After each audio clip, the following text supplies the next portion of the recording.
to the world is Rifki.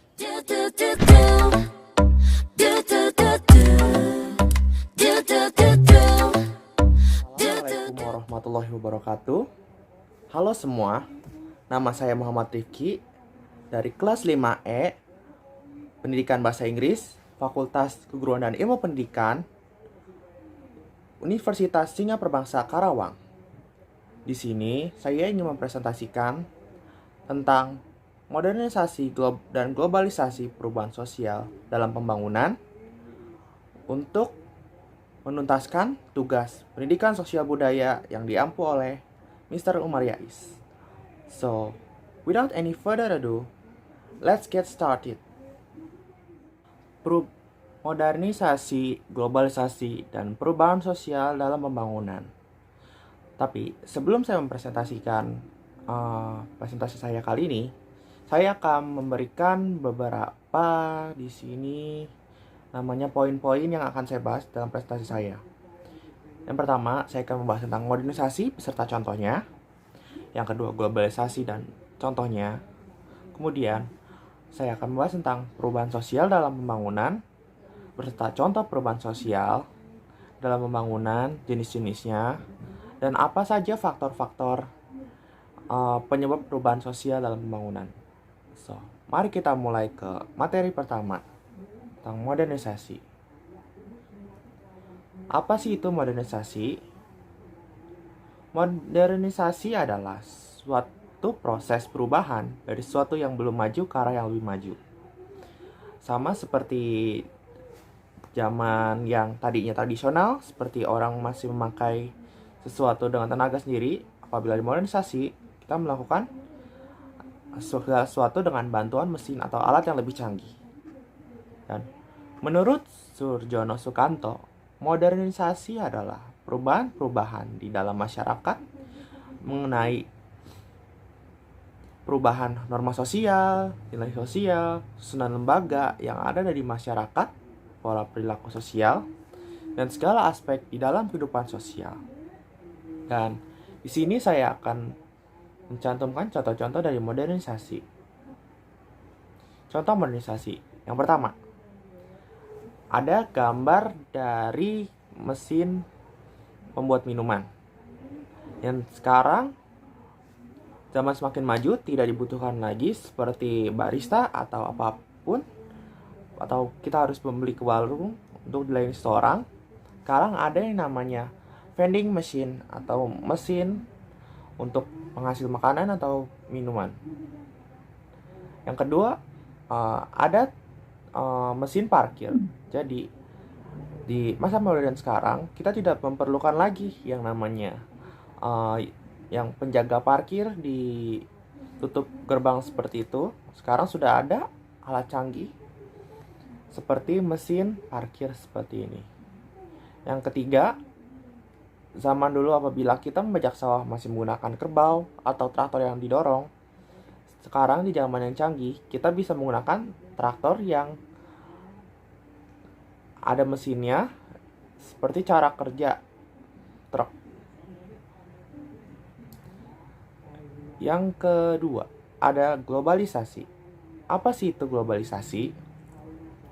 Globalisasi adalah suatu kondisi perubahan sosial di mana negara, wilayah, dan masyarakat saling terkoneksi satu sama lain, baik itu dalam bidang ekonomi, politik, serta sosial budaya.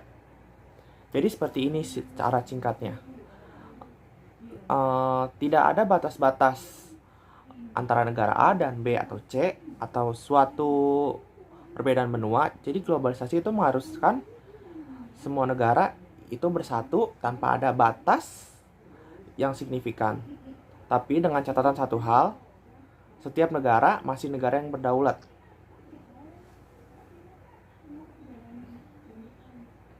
Contoh dari globalisasi. Nah, sini ada contoh PBB.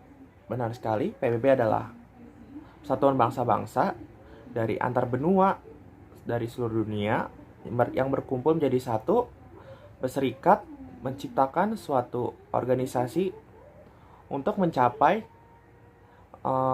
tujuan organisasi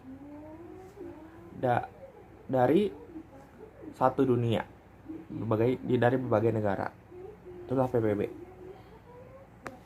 Yang kedua adalah sosial media. Benar sekali, sosial media seperti Facebook, Twitter, dan Instagram membuat kita saling terhubung antar dunia dengan secara cepat tanpa ada batas, yang berarti secara mudah kita mendapatkan informasi, terhubung, terkoneksi menggunakan sosial media di masa sekarang.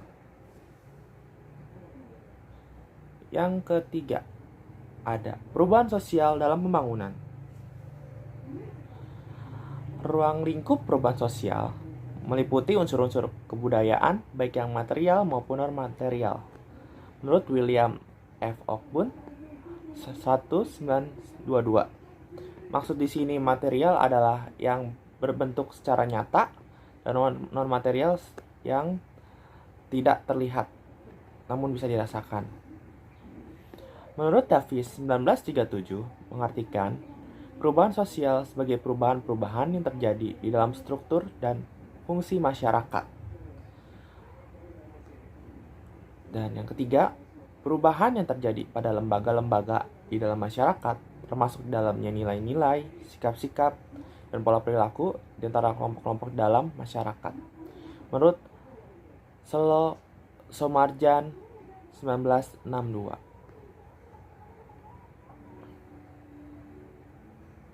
Bentuk-bentuk perubahan sosial. Yang pertama, ada perubahan lambat dan perubahan cepat. Perubahan lambat atau yang kita bisa sebut evolusi, yaitu bertahap, lama, tanpa ada rencana, terjadi karena ada penyesuaian diri dari masyarakat. Terus ada juga perubahan cepat atau revolusi, di mana perubahan menyangkut dasar-dasar atau sendi-sendi kehidupan dalam masyarakat, bisa terencana atau tidak. Yang kedua, ada jenis perubahan kecil dan perubahan besar. Perubahan kecil merupakan perubahan-perubahan yang terjadi pada unsur-unsur sosial yang tidak membawa pengaruh langsung atau berarti bagi masyarakat. Nah, berarti perubahan besar adalah perubahan yang membawa pengaruh besar pada dan berarti untuk masyarakat. Nah, yang ketiga, ada bentuk perubahan yang dikehendaki dan perubahan yang tidak dikehendaki. Perubahan yang dikehendaki yaitu perubahan yang diperkirakan telah direncanakan terlebih dahulu oleh pihak-pihak yang hendak mengadakan perubahan di dalam masyarakat. Ada perubahan yang tidak dikehendaki. Perubahan yang tidak dikehendaki adalah perubahan yang terjadi tanpa direncanakan, berlangsung di luar jangkauan pengawasan masyarakat, dan dapat menyebabkan timbulnya akibat-akibat sosial yang tidak diharapkan. Note sini, biasanya pihak yang menghendaki perubahan itu disebut agent or actor of change. Di sini ada faktor-faktor penyebab perubahan sosial. Yang pertama, bertambah atau berkurangnya jumlah penduduk. Tentu saja bertambah dan berkurangnya jumlah penduduk itu menjadi faktor perubahan sosial.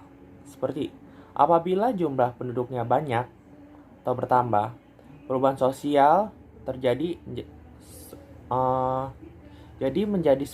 menjadi lebih lambat karena banyak masyarakat yang memerlukan proses menyesuaikan perubahan sosial daripada jumlah penduduk yang sedikit.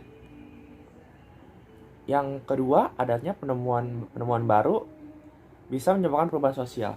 Contohnya, apabila zaman sekarang banyak kita bisa ada pembelajaran tatap muka, ya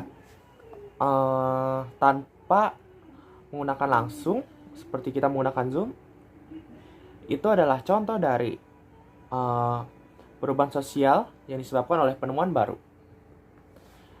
Yang ketiga, pertentangan atau konflik. Tentu saja terjadi perubahan sosial apabila ada suatu konflik dan pertentangan. Jadi adanya suatu peraturan baru atau kebijakan baru yang bisa menyebabkan adanya perubahan sosial. Yang keempat, adanya pemberontakan atau revolusi.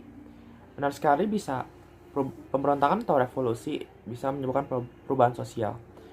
Karena yang tadinya suatu aturan masih berlaku di masyarakat tersebut, lalu kemudian apabila adanya pemberontakan atau revolusi, maka pemerintah menyesuaikan aturan sesuai dengan apa permintaan para pemberontak atau yang meminta revolusi.